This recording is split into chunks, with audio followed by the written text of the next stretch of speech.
آپ دیکھ رہے ہیں نیوز انسائیڈر کے ساتھ پروگرام اسپیشل رپورٹ، جس میں دن بھر کی اہم خبریں پہنچائیں گے آپ تک۔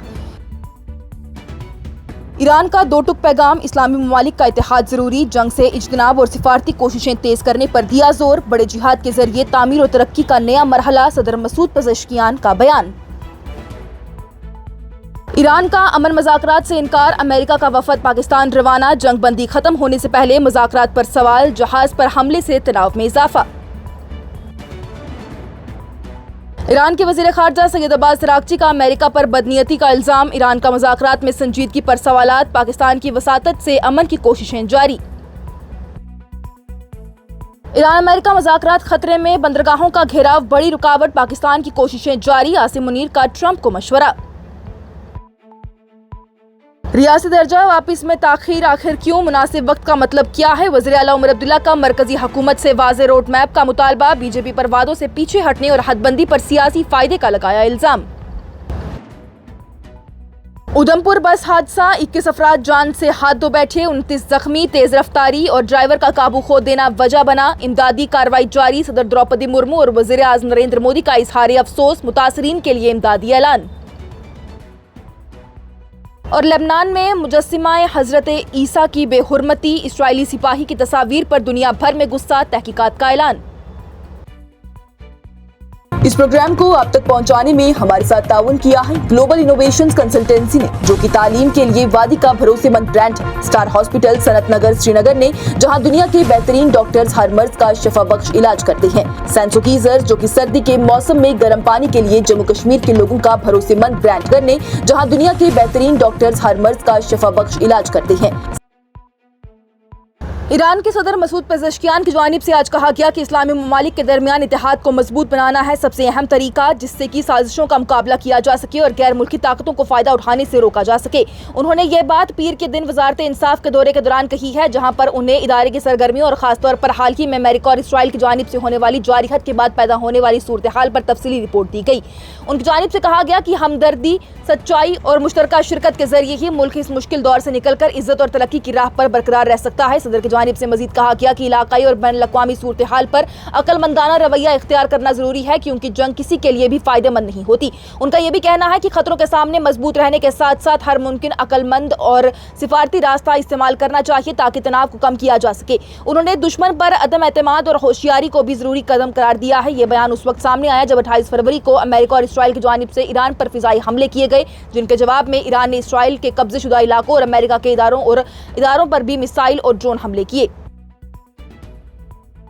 تہران کی جانب سے اعلان کیا گیا ہے کہ اس کے پاس فی الحال امن مذاکرات کے اگلے دور کے لیے کوئی منصوبہ نہیں ہے، جبکہ امریکہ نے اپنا وفد پاکستان بھیجنے کا فیصلہ کیا، جس کی قیادت vice president J D once کر رہی ہے۔ ایران اور امریکہ کے درمیان 2 ہفتوں کی جنگ بندی بدھ کے دن ختم ہونے والی ہے، لیکن اگر پاکستان میں مذاکرات شروع بھی ہو جائیں گے تو کسی بڑی کامیابی کے امکان کم نظر آ رہی ہیں۔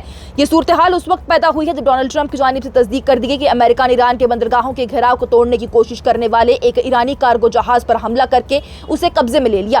ٹرمپ کے مطابق جہاز کو پہلے رکنے کی تنبیہ دی گئی تھی، لیکن جب اس نے بات نہ مانی تو پھر امریکہ بحریہ نے انجن روم کو نشانہ بنا کر اسے روک دیا ہے۔ ایران کی فوج نے اس قدم کو جنگ بندی کی کھلی خلاف ورزی قرار دیتے ہوئے جواب دینے کی دھمکی دی۔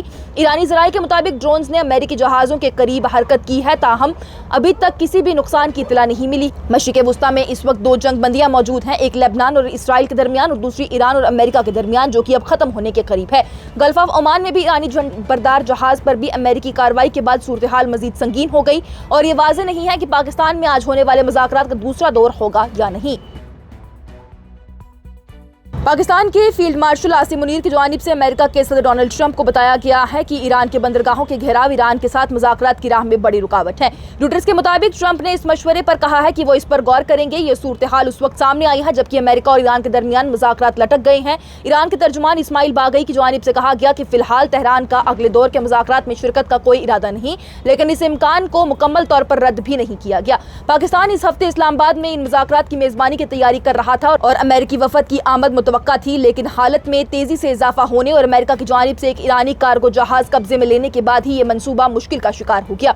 इस तनाज़े का मरकजी नुक्ता स्ट्रेट ऑफ हॉर्मुज़ रहा, जहां से दुनिया का तकरीबन 1/5 हिस्सा तेल गुजरता है। ईरान ने पहले भी अमेरिका के घेराव का जवाब में यहाँ पर ट्रैफिक पर पाबंदी लगाने की बात कही थी, जिससे कि तेल की कीमतों में इजाफा और बाजार में बेचैनी पैदा हो गई थी।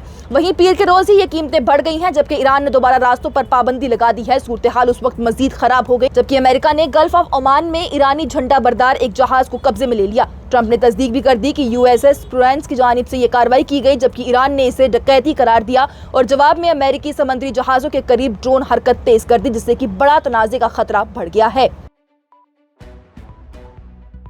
ईरान के वज़ीर ख़ारजा सैयद अब्बास अराग़ची की जानिब से आज कहा गया कि अमेरिका बदनीयती मकासद रखता है और उसकी तरफ से ईरान के साथ मुज़ाकरात में संजीदगी की कमी है। उन्होंने ये बात अपने पाकिस्तानी हम मनसब इसहाक डार के साथ एतवार को टेलीफोनिक गुफ्तगू के दौरान कही है, जबकि ये इत्तलात भी सामने आ रही हैं कि चंद दिनों में इस्लामाबाद में ईरान और अमेरिका के दरमियान मुज़ाकरात का दूसरा दौर हो सकता है। इस सिलसिले में डोनाल्ड ट्रंप की जानिब से भी ऐलान किया गया कि वो एक वफद पाकिस्तान भेज रही हैं, जबकि 22 अप्रैल को ईरान और अमेरिका के दरमियान 2 हफ्तों की जंगबंदी खत्म होने वाली है।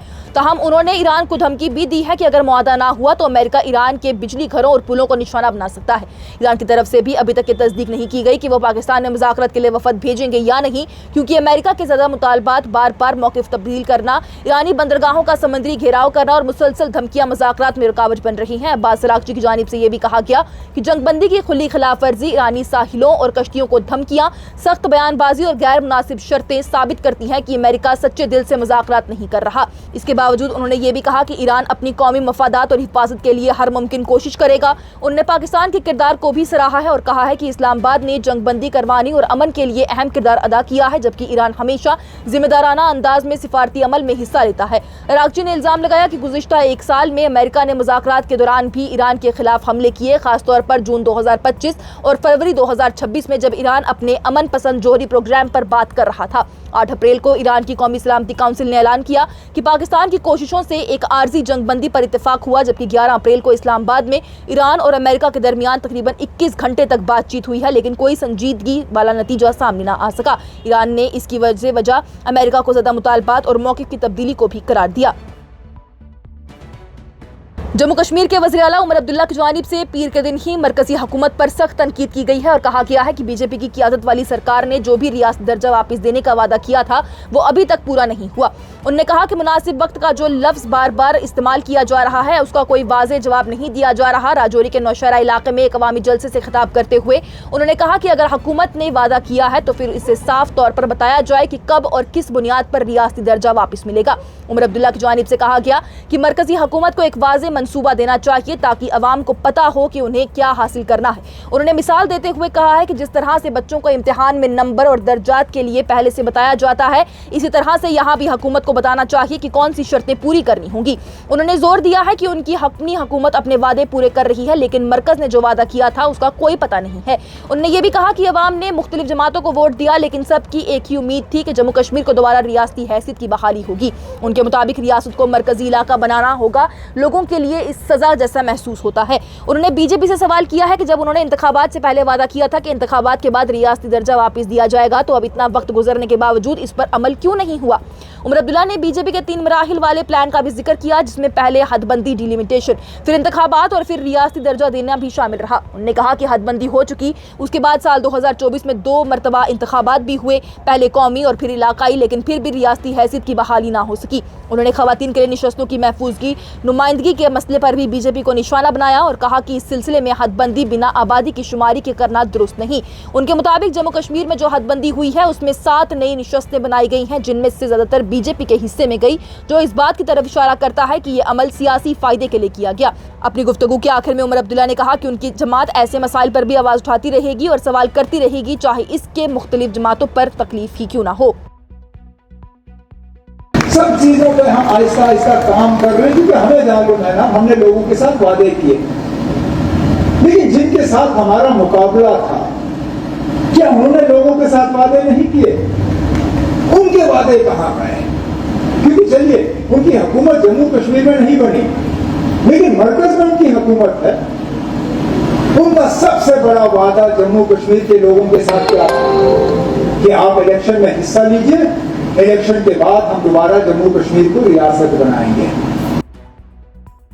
जम्मू और कश्मीर के इलाके उधमपुर में आज एक दर्दनाक हादसा पेश आया, जहां पर रामनगर से उधमपुर जाने वाली मुसाफिर बस कगोट के करीब उलट गई है, जिसके नतीजे में कम से कम 21 अफराद जान से हाथ धो बैठे, जबकि 29 अफराद जख्मी हो गए। इतलात के मुताबिक हलाकतों में मजीद इजाफा का खदशा भी जाहिर किया जा रहा है। मकामी लोगों ने बताया कि ड्राइवर गाड़ी पर काबू खो बैठा, जिसकी वजह से बस फिसल कर सड़क से नीचे गिर गई और उलट गई। लोगों के मुताबिक बस तेजी से रफ्तार से चल रही थी, जो कि हादसे की बड़ी वजह बनी है। जख्मियों को फौरन करीबी अस्पतालों में मुंतकिल किया गया, जहां पर उनका इलाज जारी है। हुकूमती अफसरान फौरन मकाम पर पहुंच गए और बचाव का काम शुरू कर दिया गया, जबकि जिला इंतजामी अफसर की जानिब से भी इस वाक़े का नोटिस लेकर हिदायत दी गई है कि जख्मियों को फौरन और बेहतरीन इलाज फराहम किया जाए। उधमपुर के गवर्नमेंट मेडिकल कॉलेज अस्पताल को भी हाई अलर्ट पर रख दिया गया है। इस हादसे पर सदर द्रौपदी मुर्मू ने गहरे दुख का इजहार किया है और मुतासिर खानदानों से ताज़ियत की है और जख्मियों की जल्द अज जल्द सेहतयाबी के लिए दुआ की। वज़ीर-ए-आज़म नरेंद्र मोदी की जानिब से भी अफसोस का इजहार करते हुए ऐलान किया गया कि हर मरहूम के वारिसों को 2 लाख रुपए और जख्मियों को 50,000 रुपए मदद दी जाएगी। जम्मू कश्मीर के वज़ीर आला उमर अब्दुल्ला की जानिब से भी इस हादसे पर गहरी उदासी का इजहार करते हुए कहा गया कि हुकूमत मुतासिर अफराद के साथ खड़ी है और हर मुमकिन मदद दी जा रही है। मरकजी वज़ीर जितेंद्र सिंह की जानिब से उधमपुर के जिला अफसर से राब्ता करके सूरत हाल का जायजा लिया गया और कहा गया कि जख्मियों को जरूरत पर हवाई जरिए से भी अस्पताल मुंतकिल किया जाएगा। जम्मू कश्मीर के लेफ्टिनेंट गवर्नर मनोज सिन्हा ने भी दुख का इजहार करते हुए जिला इंतजामिया, पुलिस, SDRF और सेहत के इदारों को हिदायत दी है कि मुतासरीन को हर मुमकिन सहूलियत दी जाए। यह हादसा उस वक्त पेश आया जब एक दिन पहले ही राजौरी के इलाके में भी एक और गाड़ी हादसे का शिकार हुई, जहां पर दरहल राजौरी सड़क पर टेम्पो ट्रैवलर उलट गया था, जिसमें कि 18 अफराद जख्मी हुए, जिनमें से 4 की हालत तशवीशनाक बताई जा रही है और उन्हें राजौरी के गवर्नमेंट मेडिकल कॉलेज अस्पताल में दाखिल कराया गया है। दोनों ही वाकयात ने इलाके में सफर की हिफाजत पर संजीदा सवालात खड़े कर दिए। और लेबनान के जनूबी इलाके में इस्राइली फौज के एक सिपाही की तस्वीर सामने आई है, जिसमें वो हजरत ईसा मसीह के मुजस्सिमे को हथौड़े से तोड़ रहा है, जिस पर दुनिया भर में सख्त गुस्सा और मजम्मत की जा रही है। इस्राइली फौज की जानिब से पीर को जारी बयान में तस्वीर की तस्दीक करते हुए कहा गया है कि ये वाकया जनूबी लेबनान में ऑपरेशन के दौरान पेश आया है। ये तस्वीर सोशल मीडिया प्लेटफॉर्म X पर वायरल हो चुकी है और 50 लाख से ज्यादा मरतबा देखी जा चुकी है।